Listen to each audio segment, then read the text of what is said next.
Hi friends, എല്ലാവർക്കും നമസ്കാരം. ഇത് രണ്ട് ബോർഡ് നിങ്ങളെ പരിചയപ്പെടുത്താനായിട്ടാണ് ഞാൻ വന്നേക്കുന്നത്. KMS എന്നാണ് ബ്രാൻഡ് നെയിം. ഇത് മെയ്ഡ് ഇൻ തമിഴ്നാടാണ്. തമിഴ്നാട്ടില് സേലത്തിനടുത്താണ് ഇത് മാനുഫാക്ചർ ചെയ്യുന്നത്. നമ്മുടെ ഒട്ടുമിക്ക ബോർഡുകളും ഈ സേലം ആ ഒരു ഏരിയയിലാണ് തമിഴ്നാട്ടിൽ നിന്ന് വരുന്ന ബോർഡുകളെല്ലാം ചെയ്യുന്നത്. അപ്പോൾ ആ ഒരു ഏരിയയിൽ തന്നെ ചെയ്യുന്ന ഒരു ബോർഡാണിത്. അത്യാവശ്യം കുഴപ്പമില്ലാത്തൊരു ബോർഡാണ്. അപ്പോൾ നമുക്ക് ഇതിന്റെ വിശേഷങ്ങളിലേക്ക് പോവാം. അപ്പോൾ ആദ്യം നമുക്ക് ഈ ഒരു സബിന്റെ ബോർഡ്, അത് മോണോ ആംപ്ലിഫയർ ബോർഡിന്റെ കാര്യം നോക്കാം. ഇതിപ്പോ മോസ്ഫെറ്റ് ആണ് വരുന്നത്. IRFP 250N മോസ്ഫെറ്റ് 8 ഉണ്ട്. അപ്പോൾ 8 മോസ്ഫെറ്റ്, അതായത് ഈ ഒരു സെക്ഷൻ 4 മോസ്ഫെറ്റ്, അടുത്തൊരു സെക്ഷൻ 4 മോസ്ഫെറ്റ്. ഈ 4 മോസ്ഫെറ്റ് ഉള്ള രണ്ട് സെക്ഷനുകളെ ഒരു ബ്രിഡ്ജ് ബഫർ വെച്ചിട്ട്, ഇതൊരു ബഫറാണ്, ബഫർ മോഡ്യൂൾ, ആ ഒരു ബഫർ വെച്ചിട്ട് ഇതിനെ ബ്രിഡ്ജ് ചെയ്തേക്കാണ്. നമുക്ക് ഇതിൽ നിന്ന് കിട്ടുന്ന ഒരു ഔട്ട്പുട്ട് എന്ന് പറഞ്ഞാൽ ഏകദേശം ഒരു 400 വാട്ട്സ് RMS നമുക്ക് ഇതിൽ നിന്ന് കിട്ടും. ഏറ്റവും വലിയ പ്രത്യേകത എന്ന് വെച്ചാൽ ഇതിൽ നമുക്ക് സാധാരണ രീതിയിൽ 400 വാട്ട്സ് എടുക്കാനായിട്ട് നമ്മൾ കൊടുക്കുന്ന സപ്ലൈ എന്ന് വെച്ചാൽ ഒരു 55 വോൾട്ട് DC ഒക്കെ ആയിരിക്കും കൊടുക്കാറ്. ഈ കുമാറിന്റെ ബോർഡുകൾക്കൊക്കെ 8 ട്രാൻസിസ്റ്റർ ബോർഡിനൊക്കെ 55 വോൾട്ട് DC കൊടുക്കാറുണ്ട്. അപ്പൊ ആ ഒരു ഔട്ട്പുട്ട് തന്നെ നമുക്ക് ഇതിൽ ഒരു 27027 അല്ലെങ്കിൽ മാക്സിമം 30030ന്റെ ട്രാൻസ്ഫോമർ കൊടുത്താൽ നമുക്ക് കിട്ടും. കാര്യം ഇത് ബ്രിഡ്ജ് ചെയ്തേക്കാണ്, രണ്ട് സൈഡ് ബ്രിഡ്ജ് ചെയ്തേക്കുന്നുണ്ട്. അത്ര ഔട്ട്പുട്ട് കിട്ടും. അപ്പോൾ ബ്രിഡ്ജ് ചെയ്തേക്കുവാണെങ്കിൽ നമ്മൾ നോർമലി 8 ohms ലോഡ് കൊടുക്കണമെന്നൊക്കെയാണ്. എന്നാലും കുഴപ്പമില്ല, അത് 4 ohms കൊടുക്കാം. അത്യാവശ്യം നല്ലൊരു ഹീറ്റ് സിങ്ക് കൊടുത്തിട്ടുണ്ട്. നിങ്ങളൊരു കൂളിംഗ് ഫാനോട് ആഡ് ചെയ്യുകയാണെങ്കിൽ 4 ohms കുഴപ്പമില്ലാതെ വർക്ക് ചെയ്യും. പിന്നെ ഇത് തന്നെ വേണമെങ്കിൽ നമുക്ക് ഡബിൾ വോയിസ് കോയിൽ വരുന്ന പൈനിയറിന്റെ ഒക്കെ സബിന് യൂസ് ചെയ്യാം. അതെങ്ങനെയാണെന്ന് വെച്ചാൽ ഇതിന്റെ ഈ ബ്രിഡ്ജ് മൊഡ്യൂള് റിമൂവ് ചെയ്യാം. ഇതിൽ നിന്ന് ഇളക്കിയെടുക്കുക. നമുക്ക് രണ്ട് ഔട്ട്പുട്ട് കിട്ടും. ഇവിടെ ഒരു ഔട്ട് കിട്ടും, ഇവിടെ ഒരു ഔട്ട് കിട്ടും. അപ്പൊ ആ ഒരു ഓരോ ഔട്ടും ഓരോ കോയിലിൽ കൊടുത്താൽ മതി. Same power supply, same input source ആണെങ്കിൽ നമുക്ക് കുഴപ്പമില്ലാതെ അങ്ങനെ വർക്ക് ചെയ്യാം. രണ്ട് വോയിസ് കോയിലിനെ സെപ്പറേറ്റ് കണക്ഷൻ കൊടുത്തിട്ട് വർക്ക് ചെയ്യാൻ പറ്റും. പൈനിയറിന്റെ ഡ്യുവൽ വോയിസ് കോയിൽ സബ് വൂഫറിനൊക്കെ നമുക്ക് യൂസ് ചെയ്യാൻ പറ്റും. അത്യാവശ്യം നല്ല ക്വാളിറ്റി ഉള്ളൊരു ബോർഡ് തന്നെയാണ്. റെസിസ്റ്ററുകളെല്ലാം MFR റെസിസ്റ്ററുകളാണ്. കപ്പാസിറ്ററുകളെല്ലാം യൂസ് ചെയ്യുന്നത് കെൽട്രോണിന്റെ ആണ്. പവർ കണക്ട് ചെയ്യാനായിട്ട് 3 പിൻ കൊടുത്തിട്ടുണ്ട്. ഹോൺ ക്ലിപ്പ് വെച്ചിട്ട് കണക്ട് ചെയ്യാം അവിടെ. പിന്നെ താഴെ തമിഴിൽ എഴുതിയിരിക്കുന്നത് മെയ്ഡ് ഇൻ തമിഴ്നാട് എന്നാണ്. അപ്പോൾ തമിഴ്നാട്ടുകാർക്ക് അവരുടെ സംസ്ഥാനത്തോട്, അവരുടെ ആ ഒരു തമിഴിനോടൊക്കെ ഉള്ളൊരു സ്നേഹമാണ് കാണിക്കുന്നത്. അവർ ഇംഗ്ലീഷിലൊന്നും നമ്മൾ ബോർഡ് വെക്കാറില്ല. അതായത് തമിഴ്നാട്ടിലൊക്കെ പോയാൽ അറിയാം, അവിടെ ഇംഗ്ലീഷ് ബോർഡുകൾ കാണാൻ ഭയങ്കര ബുദ്ധിമുട്ടായിരിക്കും. അപ്പോൾ അതുപോലെ അതിൻ്റെ ഒരു സ്നേഹത്തിന്റെ പുറത്തായിരിക്കണം ഇവിടെ തമിഴിൽ തന്നെ മെയ്ഡ് ഇൻ തമിഴ്നാടെന്ന് കൊടുത്തിട്ടുണ്ട്. അത്യാവശ്യം നല്ലൊരു ക്വാളിറ്റി തന്നെ ചെയ്തിട്ടുണ്ട്. ഹീറ്റ് സിങ്ക് ആണെങ്കിലും വലിയ ഹീറ്റ് സിങ്ക് ഉണ്ട്. നമുക്കിത് രണ്ട് രീതിയിൽ ആംപ്ലിഫയറിൽ യൂസ് ചെയ്യാൻ പറ്റും. അതായത് ഇങ്ങനെ കിടത്തി വേണമെങ്കിലും യൂസ് ചെയ്യാം, ഇങ്ങനെ നിർത്തുക വേണമെങ്കിലും ചെയ്യാം. രണ്ട് രീതിയിലും യൂസ് ചെയ്യാൻ പറ്റും. അത്രയൊക്കെയാണ് ഇതിന്റെ കാര്യങ്ങൾ പറയാനുള്ളത്.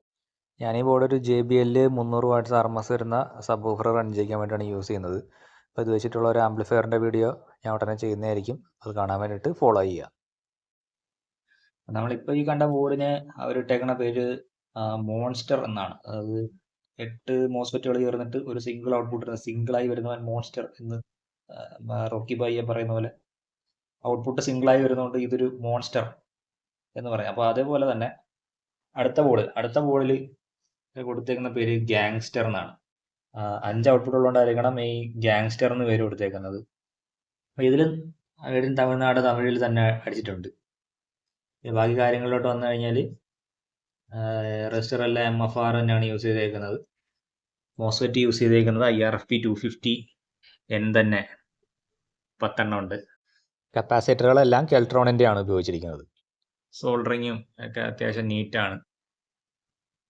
നല്ലൊരു PCB ആണ്, അത്യാവശ്യം കട്ടിയുള്ള PCB തന്നെയാണ്. നല്ല രീതിയിൽ തന്നെ ചെയ്തിട്ടുണ്ട്. ഹീറ്റ് സിങ്ക് ആണെങ്കിലും അത്യാവശ്യം കനമുള്ള ഹീറ്റ് സിങ്ക് തന്നെയാണ്. നമ്മൾ വേറൊരു ഹീറ്റ് സിങ്ക് കൊടുക്കേണ്ട കാര്യമില്ല. ഇത് ഫിൻസ് കുറവാണെങ്കിലും അത്യാവശ്യം വെയിറ്റ് ഉണ്ട്. കയ്യിലെടുക്കുമ്പോൾ അറിയാൻ പറ്റും, വെയിറ്റ് അത്യാവശ്യമുള്ള ഹീറ്റ് സിങ്ക് തന്നെയാണ്. ഇപ്പൊ ഇതിനകത്ത് നമ്മൾ കൊടുക്കേണ്ട സപ്ലൈ എന്ന് വെച്ചാൽ 24/24 തൊട്ട് മാക്സിമം 28/28 വരെ ട്രാൻസ്ഫോമർ റെക്ടിഫൈ ചെയ്ത് യൂസ് ചെയ്യാം.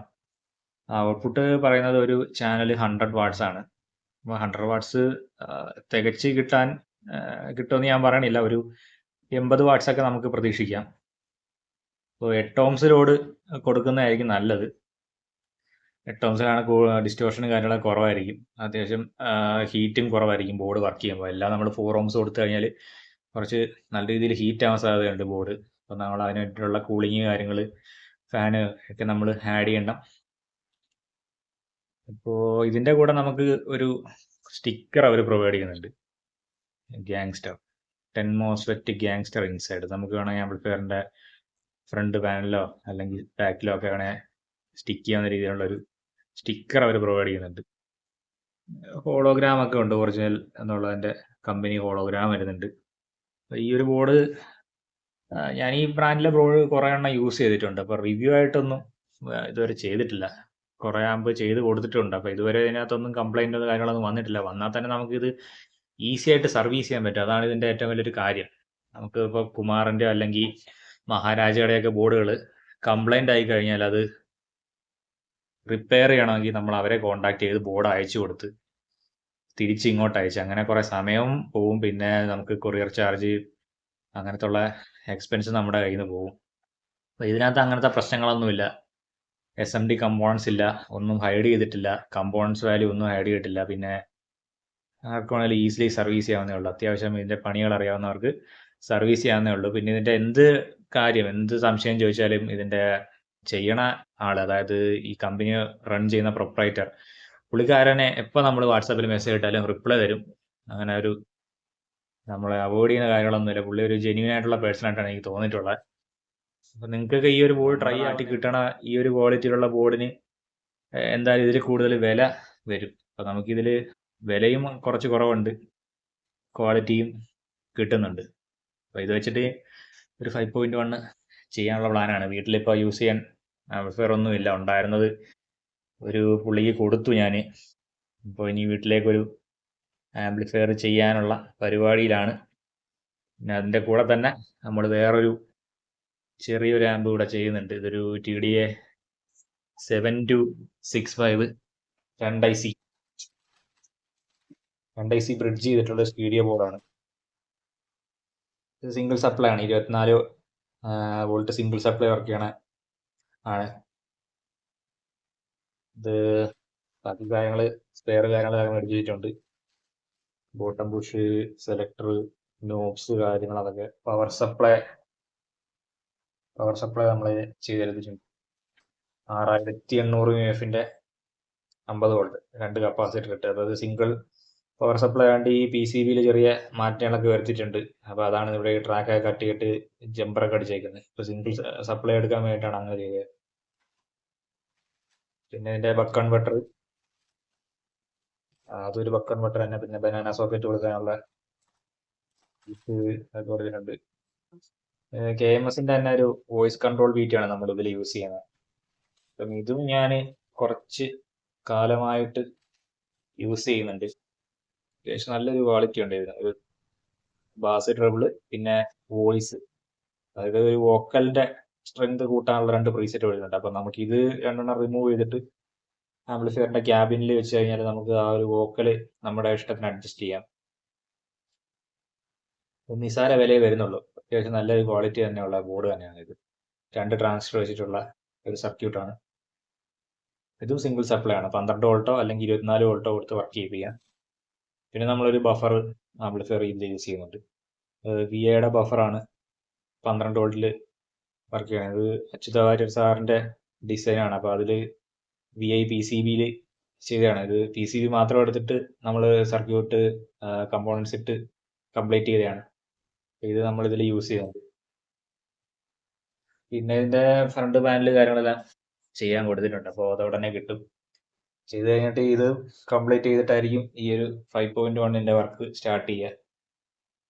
അപ്പോൾ ഇത്രയൊക്കെ ഉള്ളൂ. Okay, by.